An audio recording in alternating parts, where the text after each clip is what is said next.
But is it emblematic of what can happen in a campaign when unexpected and, as far as she was concerned, fairly innocuous things end up becoming a dust-up? I don't think this is, it rises to a different level.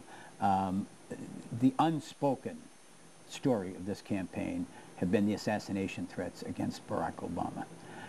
It's widely known, it's widely whispered, it's widely discussed, always in private.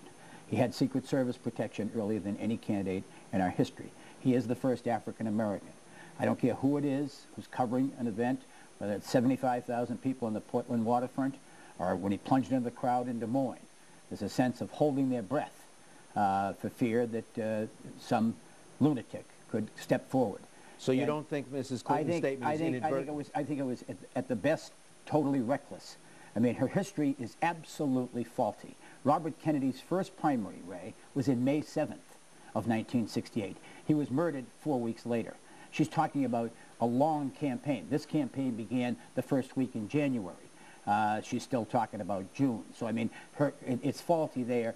And then her explanation afterwards was just unbelievable. She said, Senator Kennedy, Edward Kennedy, had been in my mind, and therefore I was thinking in these terms. I mean, it's absolutely bizarre. And I really do think it was a reckless statement and one for which she should be held accountable. But it's reckless or despicable if she's trying to send a signal to voters, hey, this guy could be killed, you better keep me in the race.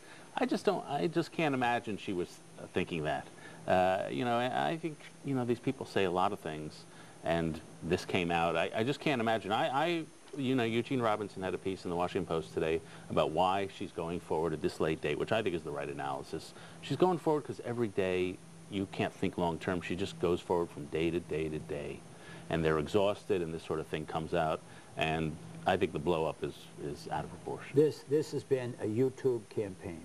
It's what makes this campaign different from any we've been through. Every word you say is recorded. It's been rather remarkable that the three surviving candidates have made so few missteps. I acknowledge that Senator Clinton is tired, that her stamina has been tested, but I really think this was a statement that she has to be held accountable for. Today there was a medical